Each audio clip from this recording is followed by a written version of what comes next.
कहानी शुरू होती है नोबिता के कमरे से। नोबिता फर्श पर बिल्कुल आराम से लेटा हुआ है। उसके बगल में डोराया की पैनकेक की एक प्लेट रखी है। चेहरे पर एक संतुष्ट मुस्कान है। नोबिता ने हाथ सिर के पीछे रखे और एक लंबी आरामदायक सांस ली। वह बोला, आहा, आज का दिन कितना बढ़िया है। कोई पढ़ाई नहीं, कोई काम नहीं, बस मजे और आराम। लेकिन यह सुकून ज्यादा देर नहीं टिका। अचानक टेबल की दराज से जोरदार थरथराहट होने लगी। दराज के कोनों से नीली चमकदार रोशनी निकलने लगी और अजीब सी आवाजें आने लगी। नोबिता चौंक कर सीधा बैठ गया और हैरानी से दराज को देखने लगा।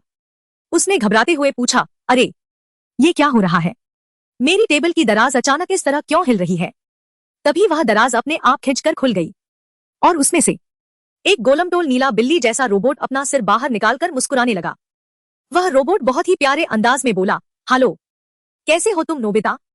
मुझे तुमसे मिलकर बहुत ज्यादा खुशी हुई। उसने अपना गोल हाथ हंसते हुए हिलाया। नोबिता एक पल भी नहीं रुका। वह चीखते हुए कमरे के कोने में भाग गया और दीवार से चिपक गया। अरे बाप रे, भूत! कोई अजीब सा जीव मेरी दराज से निकल आया, बचाओ! वह नीला रोबोट दराज से निकलकर चटाई पर खड़ा हो गया। नोबिता का डर देखकर वह मुस्कुराने लगा। उसने नोबिता को शांत करते हुए कहा, अरे डरो मत नोबिता, मैं कोई भूत नहीं हूं, मैं तो तुम्हारा दोस्त बनने आया हूं। वह प्यार से हाथ हिला रहा था। तभी उस रोबोट की नजर नोबिता की डोरायाकी की प्लेट पर पड़ी। उसकी आंखें चमक उठीं और उसके मुंह में पानी आने लगा। वह उत्साहित होकर बोला, अरे वाह, ये तो बहुत ही स्वादिष्ट दिखने वाले पैनकेक हैं। क्या मैं एक खा सकता हूं? और वह कूदकर प्लेट की तरफ बढ़ गया। नोबिता अभी भी कोने में सहमा हुआ था। कांपती आवाज में उसने जवाब दिया, हाँ, खा लो। उस रोबोट ने पूरी डोरायाकी एक ही बार में मुंह में डाल ली और आंखें बंद करके बड़े चाव से चबाने लगा। खुशी से बोला, वाह, उमम, ये तो सचमुच लाजवाब है। इतना स्वादिष्ट केक मैंने पहले कभी नहीं खाया। और इतना ही नहीं, उसने प्लेट में बची हुई बाकी सारी डोरायाकी भी चट कर दी।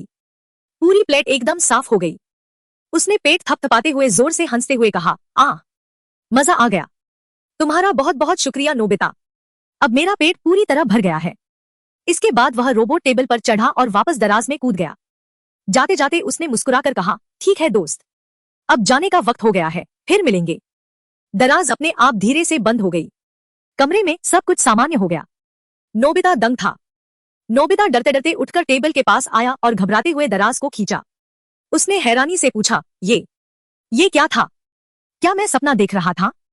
दराज में सिर्फ उसकी स्कूल की कॉपियां, बिखरे पेपर और एक टेस्ट पेपर था जिस पर बड़ा सा लाल रंग का 0 लिखा था। नोबिता का चेहरा रोने जैसा हो गया। लेकिन जैसे ही नोबिता दराज बंद करने वाला था, फिर से तेज रोशनी चमकी। नोबिता घबराकर फर्श पर गिर गया। इस बार दराज से एक छोटा लड़का बाहर निकला। वह हरे रंग के भविष्य के कपड़े पहने था और नोबिता को देखकर मुस्कुरा रहा था।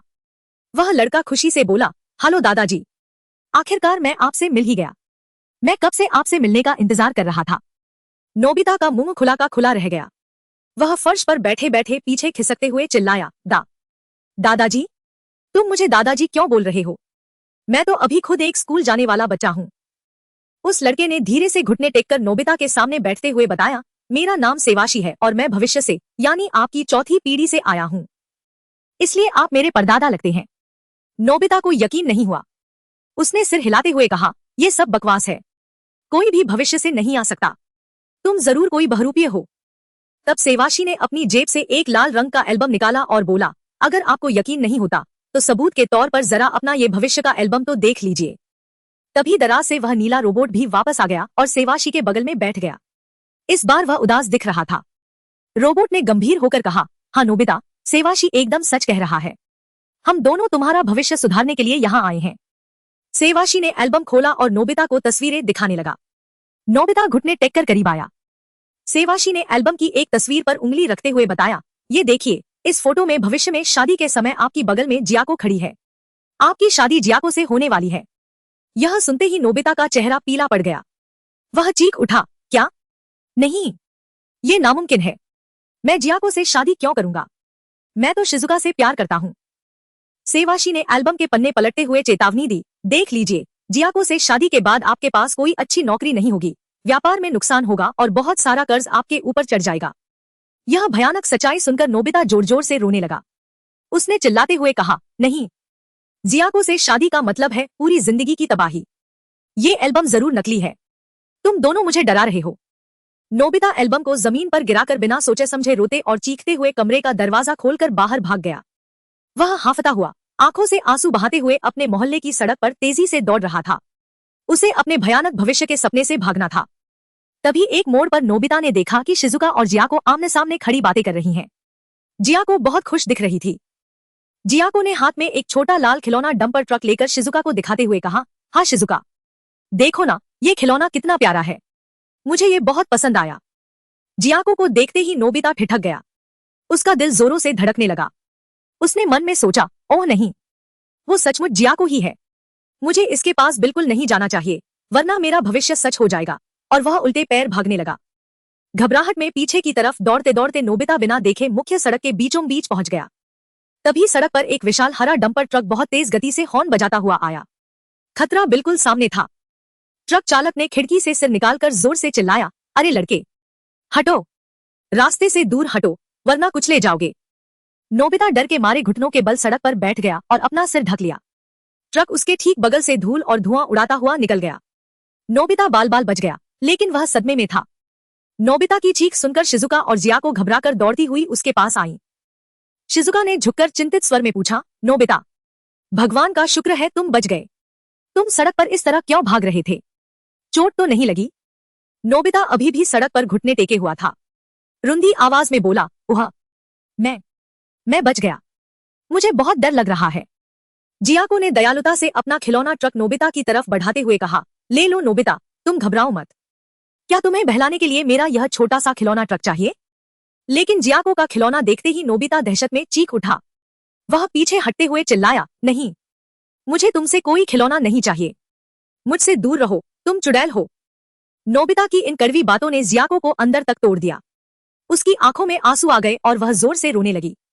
शिजुका बहुत नाराज हो गई। शिजुका ने नोबिता की तरफ उंगली उठाकर डांटते हुए कहा, नोबिता, यह बहुत बुरी बात है।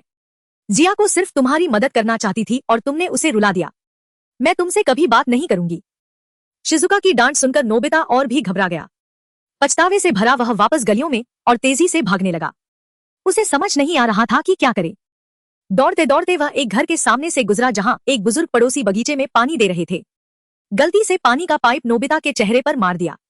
नोबिता पूरी तरह भीग गया। भीगा हुआ, ठंड से कांपता नोबिता आगे बढ़ा और देखा कि रास्ते में कुछ सूखे पत्ते जल रहे हैं। वह आग के करीब जाकर हाथ सेकने लगा, लेकिन घर का मालिक गुस्से में लाठी लेकर बाहर आ गया और चिल्लाया, अरे, तुम यहाँ क्या कर रहे हो लड़के? भागो यहाँ से। और नोबिता को डांटकर भगा दिया। परेशान, थका हुआ और भीगा हुआ नोबिता आखिरकार अपने घर वापस आया। उसने कमरे का दरवाजा बंद किया और फर्श पर बैठ गया। उसकी नजर जमीन पर पड़े उस भविष्य के एल्बम पर गई। उसने उसे उठाया और ध्यान से पन्ने पलटने लगा। मन में गहरा दुख उतर आया था। एल्बम की तस्वीरें एक के बाद एक सच्चाई सामने रख रही थी। नोबिता पढ़ाई में लगातार फेल हो रहा है। 3 साल तक कॉलेज प्रवेश परीक्षा पास नहीं हुई। फिर उसने खुद की कंपनी खोली जो एक भयानक आग में जलकर खाक हो गई। यह सब देखकर नोबिता फूट फूट कर रो पड़ा। उसने डोरीमोन और सेवाशी से मिन्नत की, मेरा भविष्य इतना ज्यादा खराब है, मैं क्या करूं? डोरीमोन, सेवाशी, प्लीज मेरी मदद करो। सेवाशी नोबिता के करीब गया और उसके कंधे पर हाथ रखकर प्यार से समझाया, दादाजी, आप कृपया रोना बंद कीजिए। हम यहाँ आपका भविष्य बदलने आए हैं। अगर आप आज से ही कड़ी मेहनत करेंगे तो आपका भविष्य जरूर बदल जाएगा। नोबिता ने आंसू पोंछते हुए उम्मीद भरी नजरों से डोरीमोन को देखा और पूछा, क्या तुम सच कह रहे हो सेवाशी? डोरीमोन, क्या तुम सचमुच मुझे एक अच्छा और सफल इंसान बनने में मदद करोगे? डोरीमोन ने गर्व से अपनी छाती थपथपाई और प्यारी मुस्कान बिखेरते हुए कहा, हाँ नोबिता, चिंता मत करो, मैं इसी काम के लिए यहाँ आया हूँ। मेरे पास भविष्य के बहुत ही अजीबोगरीब जादुई गैजेट्स हैं जिनसे मैं तुम्हारी सभी मुश्किलें हल कर दूंगा। यह सुनकर नोबिता की आंखें खुशी से चमक उठीं। वह कूदकर डोरीमोन के दोनों हाथ थामकर झूमने लगा और बोला, डोरीमोन, तुम सचमुच बहुत अच्छे हो। अब से हम दोनों पक्के दोस्त हैं, हमेशा के लिए। तभी सेवाशी ने मुस्कुराते हुए टेबल की दराज की तरफ कदम बढ़ाया। जाते जाते उसने कहा, चलो अब मेरे जाने का वक्त हो गया है। डोरीमोन, तुम मेरे दादाजी का अच्छे से ख्याल रखना। और वह टाइम मशीन में बैठकर भविष्य की ओर रवाना हो गया। सेवाशी के जाते ही डोरीमोन ने अपनी 4D जादुई पॉकेट में हाथ डाला और एक छोटा पंखे जैसा खिलौना निकाला। उत्साहित होकर बोला, तो नोबिता, अब हमारा पहला रोमांचक सफर शुरू होने वाला है। ये देखो, ये है बैम्बू कॉप्टर। डोरेमोन ने एक बैम्बू कॉप्टर नोबिता के सिर पर लगाया और दूसरा खुद के सिर पर। बोला, इसे बस अपने सिर के ऊपर फिट कर लो और उड़ने के बारे में सोचो। और फिर जो हुआ वो किसी चमत्कार से कम नहीं था। नोबिता कमरे की खिड़की से बाहर निकला और नीले आसमान में तैरने लगा। वह खुशी से चिल्लाया, अरे बाप रे, मैं तो हवा में ऊपर उठ रहा हूँ। डोरेमोन देखो, मैं सच में चिड़िया की तरह उड़ रहा हूँ। डोरेमोन नोबिता के बगल में उड़ते हुए कलाबाजियां खाने लगा और हंसते हुए बोला, हा हा हा, देखा नोबिता, बैम्बू कॉप्टर से उड़ना कितना आसान और मजेदार है। इसी बीच नीचे मैदान में एक और कहानी चल रही थी। सुनियो सीमेंट के पाइप पर बैठे जियान से हाथ जोड़कर खुशामद कर रहा था। अरे जियान, प्लीज मेरी कॉमिक बुक वापस दे दो, मैंने तो इसे अभी खोलकर देखा भी नहीं है। जियान ने सुनियो को धक्का देकर पाइप से नीचे गिरा दिया और रौब से बोला, चुप करो सुनियो, तुम जानते हो जियान का नियम। जो चीज सुनियो की है वो अब जियान की है। और वह कॉमिक बुक पढ़ने लगा। तभी जियान की नजर ऊपर आसमान में गई। वह हैरान रह गया। सुनियो ने भी मुंह खोलकर ऊपर देखा। दोनों की आंखें फटी की फटी रह गईं। जियान ने आसमान की तरफ इशारा करते हुए जोर से चिल्लाया, अरे सुनियो, जरा ऊपर देखो, वो नोबिता हवा में कैसे उड़ रहा है और उसके साथ वो नीला गोल मटोल रोबोट कौन है। डोरेमोन और नोबिता उड़कर नीचे मैदान में उतरे। जियान ने तुरंत नोबिता की कॉलर पकड़ ली। जियान ने मुक्का दिखाते हुए धमकी दी, नोबिता, ये उड़ने वाला जादुई खिलौना मुझे दे दो, वरना आज मैं तुम्हारी हड्डीपसली एक कर दूंगा। नोबिता डर के मारे कांपते हुए बोला, बचाओ डोरेमोन, जियान फिर से मेरी चीजों को छीनने की कोशिश कर रहा है। डोरेमोन ने अपनी 4D पॉकेट से एक लाल रंग का विशाल रोबोटिक दस्ताना निकाला और हवा में उछाल दिया। बोला, जियान, नोबिता को जाने दो, अगर तुम्हें ताकत आजमानी है तो ये लो ताकतवर दस्ताने। वह जादुई दस्ताना हवा में तैरकर जियान के हाथ पर फिट हो गया। लेकिन उस दस्ताने की ताकत इतनी ज्यादा थी कि जियान खुद अजीब हरकतें करने लगा और सुनियो को डराने लगा। जियान अहंकार से हवा में मुक्का मारते हुए बोला, हा हा हा, ये दस्ताना तो बहुत ही ज्यादा शक्तिशाली है। अब पूरे शहर में मुझसे ताकतवर कोई नहीं है। उसके मुक्के से इतनी तेज हवा निकली कि सुनियो हड़बड़ा गया। सुनियो जान बचाकर भागते हुए चिल्लाया, अरे बाप रे, जियान तो पागल हो गया है, बचाओ मुझे। डोरेमोन ने खुद भी घबराते हुए नोबिता का हाथ पकड़ा और दोनों हवा में ऊपर उड़ गए। डोरेमोन बोला, अरे, ये दस्ताना तो जियान के हाथ पर बहुत भारी पड़ रहा है। नोबिता, चलो जल्दी से ऊपर उड़ चलते हैं। दोपहर का वक्त था। सुनियो के आलीशान लिविंग रूम में शिजुका, जियान, डोरेमोन और सुनियो सब बैठे हुए थे। कमरे में एक चमचमाता बड़ा टेलीविजन और आधुनिक VCR प्लेयर लगा हुआ था। सुनियो ने हाथ हवा में हिलाते हुए बड़े घमंड से बताया, देखा दोस्तों, ये है नया VCR प्लेयर। मेरे पापा ने ये शहर के सबसे महंगे शोरूम से खरीदा है। तुम लोगों ने ऐसा टीवी कभी नहीं देखा होगा। शिजुका ने दोनों हाथ गालों पर रखते हुए दिलचस्पी से पूछा, वाह सुनियो, ये तो सचमुच बहुत सुंदर है। क्या हम इसमें कोई कार्टून देख सकते हैं? सुनियो ने उत्साह से कैसेट निकाली और VCR में डालते हुए कहा, हाँ शिजुका, क्यों नहीं। मेरे पास प्रसिद्ध निंजा हटोरी कार्टून की असली कैसेट रिकॉर्डिंग है। उसने प्ले बटन दबा दिया। टेलीविजन स्क्रीन पर निंजा हटोरी कुन का रंगीन शीर्षक कार्ड दिखाई दिया। सब उत्साहित हो गए। स्क्रीन पर निंजा हटोरी एक हरे मुखौटे वाले दुष्ट निंजा से बहादुरी से लड़ रहा था। उसकी निंजा तकनीकों का जोरदार नजारा था। जियान टीवी के पास खिसकते हुए उत्साह से हवा में मुक्के लहराने लगा और चिल्लाया, अरे बाप रे, निंजा हटोरी तो वास्तव में बहुत ज्यादा वीर है। देखो उसने उस हरे निंजा को कैसे धूल चटा दी। शिजुका हौले से मुस्कुराते हुए बोली, हाँ जियान, यह कार्टून वाकई बहुत ही ज्यादा सुंदर और मजेदार है। तभी सुनियो ने मुस्कुराते हुए पास रखा सफेद रिमोट कंट्रोल उठाया और बोला, रुको, अब मैं तुम्हें VCR प्लेयर का असली चमत्कार दिखाता हूँ। सुनियो ने रिमोट पर पॉज बटन दबाया। टीवी स्क्रीन पर हटोरी की लड़ाई अचानक जहां की तहां रुक गई। हटोरी हवा में ही फ्रीज हो गया। सुनियो ने घमंड से आगे दिखाया, देखा, मैंने इसे रोक दिया। और अब ये देखो। रिवाइंड, उसने रिवाइंड बटन दबाया और पूरी वीडियो तेजी से उल्टी चलने लगी। जियान ने हैरानी से आंखें बड़ी करते हुए सुनियो की पीठ थपथपाई, वाह सुनियो, ये रिमोट कंट्रोल तो बहुत ही जोरदार चीज है। तुम तो टीवी को इशारों पर चला रहे हो। सुनियो ने चिढ़ाते हुए डोरेमोन की तरफ मुंह बनाकर पूछा, हाँ जियान, ये सिर्फ मेरे पास ही है। डोरेमोन, क्या तुम्हारे पास भविष्य में ऐसा कोई रिमोट कंट्रोल है? डोरेमोन को सुनियो की यह बात थोड़ी चुभ गई। उसने मुंह दूसरी तरफ फेरते हुए मन में सोचा, सुनियो तो बड़ा घमंडी है, मुझे नोबिता के पास जाना होगा। डोरेमोन नोबिता के कमरे में वापस आया। नोबिता स्टडी टेबल की कुर्सी पर बहुत ही उदास और रोनी सूरत बनाकर बैठा था। नोबिता ने उदास होकर शिकायत की, डोरेमोन, सुनियो और जियान को हमेशा अपनी नई चीजें दिखाना ही आता है। वे हमेशा मुझे चिढ़ाते हैं और बेसबॉल में डांटते हैं। मैं बहुत ही बेकार लड़का हूँ। यह सुनकर डोरेमोन मुस्कुराया। उसने गर्व से अपनी 4D जादुई पॉकेट में हाथ डाला और एक अनोखा 3 बटनों वाला नीला रिमोट निकाला। बोला, चिंता मत करो नोबिता, सुनियो के VCR प्लेयर से भी लाख गुना बेहतर चीज ये रही, जादुई टाइम वीडियो रिमोट। नोबिता ने रिमोट को अपने हाथों में लेकर उत्सुकता से उलट पलट किया और पूछा, टाइम वीडियो रिमोट?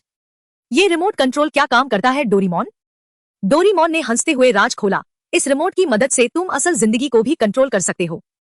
तुम पूरी जिंदगी को रिवाइंड यानी पीछे कर सकते हो, फास्ट फॉरवर्ड कर सकते हो या पॉज कर सकते हो। नोबिता के दिमाग में एक तूफान आ गया। वह खुशी से उछलकर डोरेमोन को गले लगाते हुए चिल्लाया, वाओ डोरेमोन, ये तो अविश्वसनीय है। अब बेसबॉल मैच में मैं सुनियो और जियान की बोलती बंद कर दूंगा। दोपहर बाद का वक्त। खेल के मैदान में बेसबॉल मैच जोरों पर था। सुनियो बैटिंग कर रहा था, जियान पिचिंग कर रहा था और नोबिता आउटफील्ड में दस्ताने पहनकर खड़ा था।